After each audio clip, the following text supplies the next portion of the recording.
திருச்சிற்றம்பலம். தென்னாருடைய சிவனை போற்றி, எந்நாட்டவருக்கும் இறைவா போற்றி. அனைவருக்கும் வணக்கம். கடக ராசிக்குண்டான ஜனவரி மாத பலன்கள் எப்படி இருக்கும் அப்படிங்கிறத பார்க்கலாம்.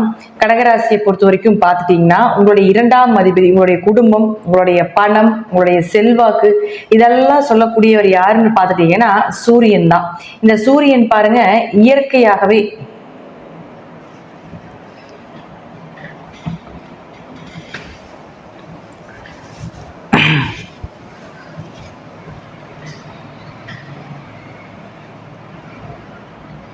திருச்சிற்றம்பலம். தென்னாருடைய சிவனை போற்றி, எந்நாட்டவருக்கும் இறைவா போற்றி. அனைவருக்கும் வணக்கம். கடக ராசிக்குண்டான ஜனவரி மாத பலன்கள் எப்படி இருக்கும் அப்படிங்கிறத பார்க்கலாம். அதற்கு முன்னாடி நம்மளுடைய சேனலை சப்ஸ்கிரைப் பண்ணிக்கோங்க. பெல் பட்டன்ல ஆல் அப்படின்னு சொல்லக்கூடிய பட்டனை கிளிக் பண்ணிக்கோங்க. அப்பதான் நம்ம போடக்கூடிய அனைத்து பதிவுகளுமே உங்களுக்கு உடனுக்குடன் வந்துகிட்டே இருக்கும். இப்போ கடக ராசியை பொறுத்த வரைக்கும் பார்த்துட்டீங்கன்னா, இயற்கையாகவே உங்களுக்கு பணம், செல்வாக்கு, உங்களுடைய வாக்கு, உங்களுடைய குடும்பம், இதெல்லாமே சொல்லக்கூடிய கிரகம் யாருன்னா சூரியன் தான். இந்த சூரியன் பாருங்க, உங்களுடைய லக்னத்துக்கு 6ஆம் வீட்டுல, அதாவது ராசிக்கும் எடுத்துக்கலாம், லக்னத்துக்கும் எடுத்துக்கலாம். லக்னத்துக்கு 6ஆம் வீட்டுல இருக்காரு.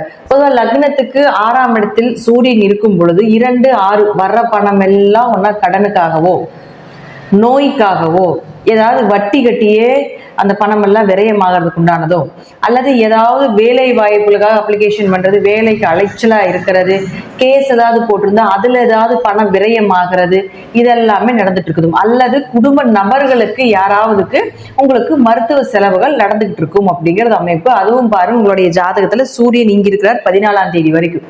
14ஆம் தேதிக்கு மேலதான் மேல போறாரு. அப்ப அது வரைக்கும் இது போல ஏதாவது ஒரு விஷயங்கள் உங்க குடும்பத்துல நடந்துட்டு இருக்கும் அப்படிங்கிற அமைப்பு உண்டு.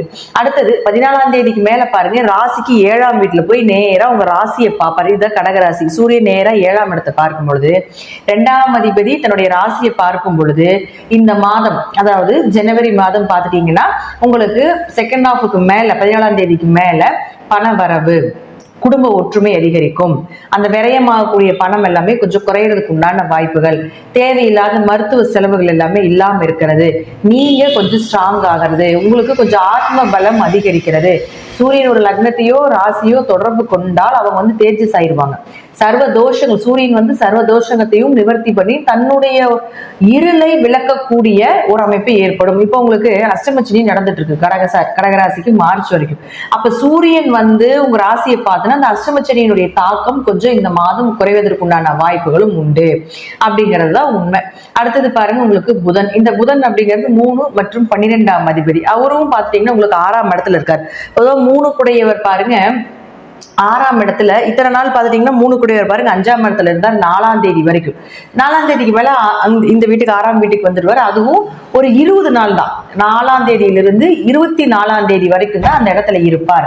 அப்ப என்ன பண்ணுவார் அப்படின்னு பார்த்துட்டீங்கன்னா, அந்த 20 நாட்களுக்கு மட்டும் உங்களுக்கு 3, 6 தொடர்பு, இதுவும் அதே தான் சொல்லுது. மருத்துவ செலவுகளோ, கொஞ்சம் முயற்சிகள் தடைபட்டு நடப்பதோ, அல்லது ஏதாவது ஒரு விஷயங்கள் நீங்க செய்யும் பொழுது உங்க உறவினர்கள், உங்க கூட பிறந்தவர்கள் மூலமாக ஒரு மனக்கசப்புகளோ ஏற்படுறதுக்கு உண்டான வாய்ப்புகள் சொல்லுது. தேவையில்லாத விரயங்களும் ஆகும் அப்படிங்கறத சொல்லுது.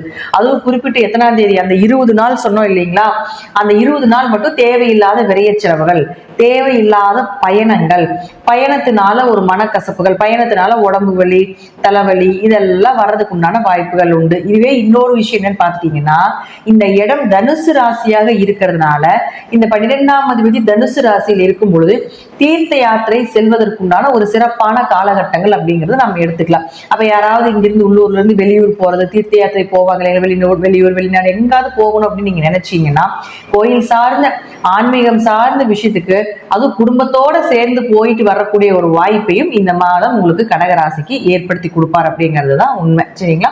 அடுத்தது பாருங்க, சுக்கிரன். இந்த சுக்கிரன் அப்படின்னு சொல்லக்கூடியவர் உங்களுடைய ராசிக்கு 8ஆம் வீட்டுல நிற்கிறார். பொதுவா கடகராசிக்கு 4 மற்றும் 11ஆம் அதிபதியான சுக்கிரன் 8ஆம் இடத்தில் இருப்பது அப்படிங்கிறது மேக்சிமம் கொஞ்சம் முழுக்க முழுக்க இந்த மாதம் முழுவதுமே எல்லாமே ஆரோக்கியத்துலதான், உடல்நிலையில தான் கை வைக்குது. 8ஆம் இடம் அப்படிங்கிறதும் மருத்துவ செலவு தான். 8ஆம் இடம் அப்படிங்கிறது நோய் குணமாகக்கூடிய ஒரு இடம் தான். ஆனா அங்க சனி நிற்கிறார். 8 வந்து 8ஆம் அதிபதி 8லும், அதே போல சுக்கிரன் அதே இடத்துல இருக்கிறதுனாலையும் ஒரு சில டைம்ல விபரீத ராஜயோகமாக மாறும். ஏன்னா 11ஆம் அதிபதி ஆகிறார். சில உடம்பு தொந்தரவுகள், குடும்பத்துல சின்ன சின்ன பிரச்சனை, வண்டி வாகனங்கள் ரிப்பேர் ஆகிறது, வீட்டுக்காக இதை செலவு செய்யறது, இது போல ஒரு பக்கம் நண்பர்கள் உறவினர்களுக்கு ஒரு மனக்கசப்புகளை கொடுத்தாலும் கூட 8-11 தொடர்பு அப்படிங்கிறது ஏற்படுறது இந்த சனியும் சுக்கிரனும் லாபத்தை அதிகரித்து கொடுக்கும், பண வரவை அதிகரித்து கொடுக்கும். இயற்கையாகவே வந்து பணம் வர்றதுக்கு உண்டான கிரக சேர்க்கைகள் அப்படிங்கிறது நிறைய இருக்கு. அதுல இந்த சனியும் சுக்கிரனும் ஒண்ணு. அப்ப 8ஆம் இடத்துல கடகராசிக்கு சனி சுக்கிரன் சேர்ந்ததுன்னா 8ஆம் இடம், 2ஆம் இடம், 11ஆம் இடம், 5ஆம் இடம், இது போல சில கட்டங்கள் இருக்கு. இது எல்லாமே ஷேர் மார்க்கெட் யோகம், உழைப்பில்லாத பணம், திடீர் அதிர்ஷ்டங்கள், திடீர் வருமானங்கள், இதெல்லாம் கொடுக்கக்கூடிய ஒரு இடம். அப்ப அந்த இடத்துல உங்களுக்கு லாபஸ்தானாதிபதி சேரும் பொழுது திடீர் வருமானம், திடீர் பண வரவு அப்படிங்கிறது உண்டு. இந்த மாதம் முழுவதும் சுக்கிரன் சனி சேர்க்கை கும்பத்துலதான். அப்ப கும்ப வீடு அப்படிங்கிறது உங்களுக்கு மறைமுகமாக வரக்கூடிய இடம். இயற்கையாகவே அது 8ஆம் இடமா இருக்கிறதுனால மறைமுகமாக நிறைய பணங்கள் ஏதாவது ஒரு வழியில வரும். அல்லது நீங்க யாருக்காவது கொடுத்து வச்சிருக்கக்கூடிய பணம் ரொம்ப நாளா இழுபறியா இருக்குது, வராமையே இருக்குது, அது இப்ப வருமா அப்படின்னா இந்த காலகட்டங்களை வரும். கொஞ்சம் பிரச்சனைகளுக்கு அப்புறம் வர்றதுக்கு உண்டான வாய்ப்பையும் ஏற்படுத்தி கொடுக்குது. அடுத்து உங்களுடைய ராசிக்கு செவ்வாய். இந்த செவ்வாய் அப்படின்னு சொல்லக்கூடிய 5 மற்றும் 10ஆம் அதிபதி அப்படின்னு சொல்லக்கூடியவர் கடக ராசியில, உங்க ராசியிலே வக்ரத்துல இருக்கார். 5 ராசிக்குள்ள இருக்கிறது அப்படிங்கிறது குல தெய்வத்தினுடைய அனுகிரகம், குடும்ப ஒற்றுமையை கொடுத்தாலும் கூட அங்க செவ்வாய் நீசமாய் வக்ரம் பெறும் பொழுது உச்ச பலனை அடையுது. அப்ப இந்த காலகட்டங்களில் குலதெய்வ வழிபாடு பண்ணினீங்கன்னா உங்க மனம், உங்களுடைய எண்ணங்கள் உங்களுக்கு எல்லாமே தெளிவாகும். அது மட்டும் இல்லாம உங்களுக்கு உண்டான இந்த கர்ம வினைக்கு உண்டான தோஷங்கள் அப்படிங்கிறது கொஞ்சம் கழிக்கப்படும் அப்படிங்கிற அமைப்பு உண்டு. அப்ப 5 லக்னத்துல இருந்தா இந்த மாதத்துல குழந்தை செல்வங்கள் பிறப்பதற்குண்டான வாய்ப்புகளோ அல்லது குழந்தைகள்னால ஒரு நல்ல பெயரோ மதிப்போ மரியாதையோ கிடைப்பதற்குண்டான வாய்ப்புகளும் உண்டு. அப்ப அவரே 10ஆம் அதிபதியும் ஆகிறதுனாலையும் உங்களுக்கு பாருங்க அது 21ஆம் தேதி வரைக்கும் தான். அந்த 21ஆம் தேதிக்கு மேல பாத்துட்டீங்கன்னா உங்களுக்கு மிதுனத்துக்கு போயிடுறாரு, மேல போயிடுறாரு மறுபடியும். அப்ப என்ன ஆகும், குழந்தைகளால 21ஆம் தேதி வரைக்கும் குழந்தைகளுக்கு நல்ல விஷயங்கள், குலதெய்வ அனுகிரகம், குடும்ப ஒற்றுமை எல்லாம் இருந்தாலும் கூட 21ஆம் தேதிக்கு மேல பாத்துட்டீங்கன்னா உங்களுக்கு விரைய செலவுகள், மருத்துவ செலவுகள் மேக்சிமம் 2 தாங்க இந்த மாசம் காட்டுது. காசும் வரும், அதே போல வந்து பயணங்களும் உண்டு, விரைய செலவுகளும் உண்டு, அதிர்ஷ்டங்களும் உண்டு, பண வரவும் உண்டு, பண விரயங்களும் உண்டு அப்படிங்கிறத காட்டுது. அப்ப அவரே 10ஆம் அதிபதி ஆகிய ராசியில இருக்கும்போது தொழில் வளர்ச்சி இருக்கு. 20ஆம் தேதி வரைக்கும் தொழில் ரீதியாக நீங்க என்ன மூவ் பண்ணீங்கனாலும் அது நடக்கும். தொழில் ரீதியாக நீங்க என்னெல்லாம் ஸ்டெப் எடுக்கிறீங்க, ஒரு புதுசா பொருள் வாங்கணும், தொழில் இன்னும் கொஞ்சம் விரிவுபடுத்தலாம் அப்படிங்கிறதுக்கு உண்டான எந்த விஷயங்கள் கடகராசிக்காரர்கள் எடுத்தாலும் அது நடக்கும். ஆனா 21ஆம் தேதிக்கு மேல நீங்க எந்த விஷயங்கள் எடுத்தீங்கனாலும் அது விரயத்துக்கு போறதுனால எதா இருந்தாலும் 21ஆம் தேதிக்குள்ள எடுத்துக்கோங்க. அதுக்கு மேல எடுக்க வேண்டாம். அது தேவையில்லாத விரயமோ அல்லது தேவையில்லாத மன உளைச்சலோ, அதனால தேவையில்லாத ஒரு பயணங்களோ இருக்கும் அப்படிங்கிறதா உண்மை. 21க்குள்ளேயே உங்களுடைய தொழில் ரீதியான பிளானிங்கும், குடும்ப ரீதியான பிளானிங்கும், தீர்த்த யாத்திரை சம்பந்தப்பட்ட பிளானிங்கும், அதே போல பார்த்தீங்கன்னா குலதெய்வ சார்ந்த எல்லாத்தையுமே 21ஆம் தேதிக்குள்ள வைத்துக் கொள்வது என்பது ஒரு சிறப்பான விஷயமாக இருக்கும்.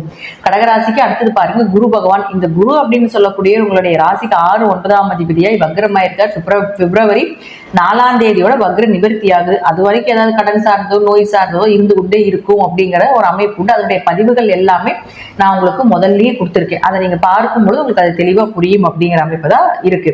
ஆனாலும் குரு உங்க ஜாதகத்தில் வக்ரமாக இருக்கும் பொழுது ஓரளவுக்கு யோகத்தை கொடுப்பார். வக்ரம் இல்லாம இருந்தால் கொஞ்சம் கவனம். அது ரோகிணிங்கிறது சந்திரனுடைய நட்சத்திரத்திலே வக்ரமாய் நிற்கிறார். உங்களுடைய ராசி அதிபதியே சந்திரன் தான்.